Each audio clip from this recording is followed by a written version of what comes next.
Shalom Miss, perkenalkan nama lengkap saya Junarti Destian GG, saya dari Prodi PKS semester 3 dengan NIM 2403020.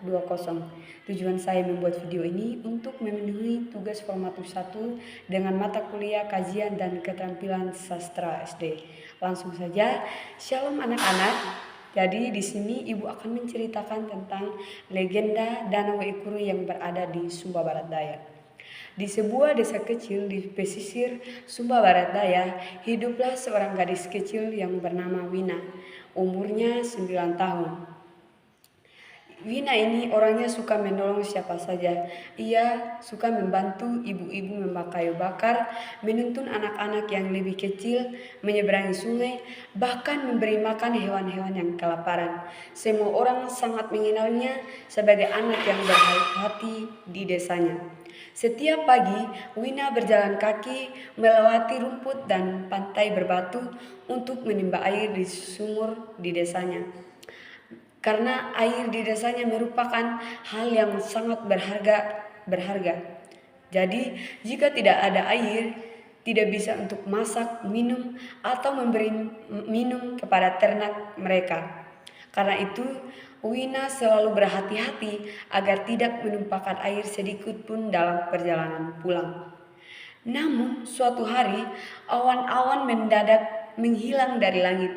Matahari bersinar sangat terik, lebih terik dari biasanya. Hari demi hari, hujan tak turun. Sungai kecil yang biasanya mengalir di pinggir desa mulai menyusut. Rumput berubah menjadi coklat, daun-daun pohon menguning dan berguguran. Penduduk mulai cemas. Mereka menyebut masa itu adalah musim kemarau panjang.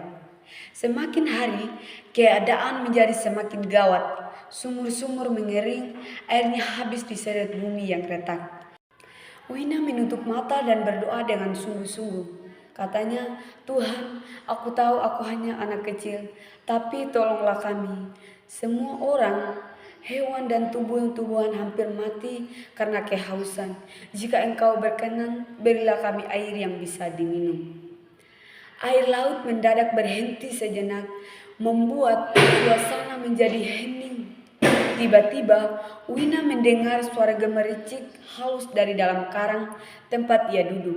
Ia terkejut dan menunduk. Dari celah kecil di karang itu, keluar setetes air jernih. Air itu terus menetes, makin lama makin deras, hingga membentuk aliran kecil.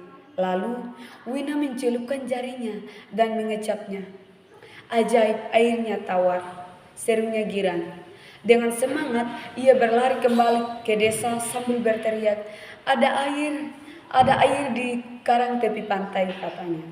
Penduduk desa segera berbondong-bondong menyusulnya. Mereka semua tertegan melihat karang yang mengeluarkan air. Mereka mencoba minumnya.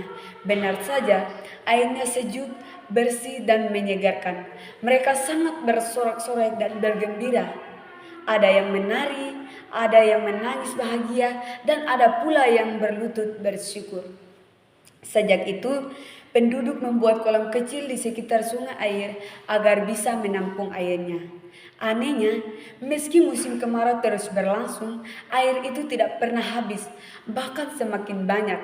Lama-kelamaan, kolam itu melebar, membentuk sebuah danau kecil yang sangat jernih berwarna biru kehijauan, terlindungi oleh dinding karang di sekelilingnya. Karena airnya berasal dari celah-celah karang, mereka menamainya Wekuri. Jadi, Wekuri menjadi tempat penting bagi seluruh desa. Setiap hari, orang datang untuk mengambil air, mencuci, bahkan bermain air. Anak-anak berenang sambil tertawa. Nah, Wina merasa sangat bahagia melihat semua orang tersenyum lagi. Wina tumbuh menjadi besar, menjadi seorang perempuan yang bijaksana dan tetap rendah hati. Ia selalu mengingatkan orang bahwa kebaikan kecil dapat membawa keajaiban besar. Namanya pun dikenang sepanjang masa. Sampai sekarang, masyarakat Sumba Barat Daya percaya bahwa Danau Wekuri akan tetap jernih dan tidak akan pernah kering selama orang-orang hidup saling menolong dan penuh kasih seperti Wina. Demikian cerita legenda dari saya. Tuhan Yesus memberkati.